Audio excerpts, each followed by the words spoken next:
What's up, y'all? J. Roos Theory. Make sure you guys handle your business down there. Share, comment, subscribe. Hit that thumbs up, and let's get it cracking. Got an interesting comparison. Can Francis Ngannou be the new Ike Ibeabuchi? And if you don't know who Ike Ibeabuchi is, that means you haven't been watching heavyweight boxing since the 90s. Go check out his fight with David Tua first. At the time, it was the highest punch output in heavyweight boxing. They went back and forth, and Ike pulled it out. Ike stopped Chris Bird at a time where nobody was beating Chris Bird. Everybody that knew boxing, especially heavyweight boxing, knows Ike was on the path to be a great heavyweight champion, and he was he would have been difficult for anybody to beat in any era. I believe he was Nigerian. I know he was from Africa. He was around 6'2", 6'3", 245-ish, solidly built. Made me think of Francis Ngannou from Cameroon, except, that Francis Ngannou, I always said that Ike Ibeabuchi was like a bigger version of Mike Tyson. And Francis Ngannou is a bigger version of Ike Ibeabuchi. Francis Ngannou is listed as 6'4", sometimes 6'5", I believe. Last weighed, 271, 272. So I'm just thinking, can he go down the same path that Ike Ibeabuchi went, without all the, of course, the outside, the ring problems. We don't want that.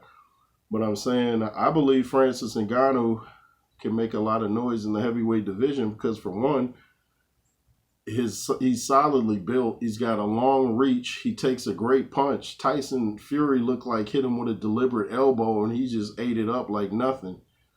So I mean, if you have a chin, you've never seen Francis Ngannou out of shape, there's no telling how far this guy can go. And I'm hearing talks of him fighting Zhang.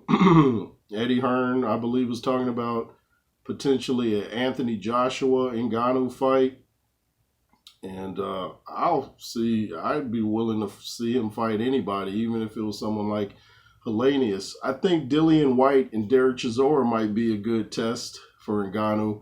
And I gotta favor Ngannou in both of those fights, especially against Dillian White, because I've been saying for years, Dillian's legs have left the building. They're gone. So, I think Francis Ngannou can do some damage, and there's no telling how far he can go. If he can make Tyson Fury look bad, there's a whole lot of heavyweights that he can make look bad. I mean, his limited experience is almost like it doesn't matter because of his heart and his size. All the stuff he's been through, coming from Cameroon to France, all that stuff helped build who he is. That gave him heart. So when he's in the ring and maybe he's hurt, feels fatigued, injured, he's going to keep going because that's nothing compared to what he's already been through. So I think he can start where Ike Ibeabuchi left off because, all of us boxing heads out here were like, man, we always wonder what would have become of Ike Ibeabuchi. You could just tell he was on the path of greatness, but the outside of the ring things just caught up with him. So now we may be able to see that through Francis Ngannou, 20-some years later.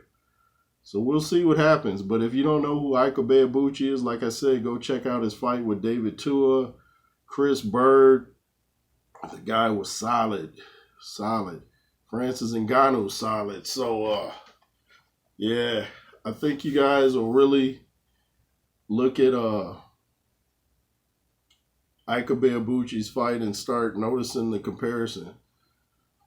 And, yeah, I'm glad that we have somebody that reminds us of Ike because we all feel robbed that we didn't get to see his career play out. So now we're getting that chance. Anyway, thanks for watching. LSR forever. Make sure to comment, share, subscribe, and be fearless. Yay.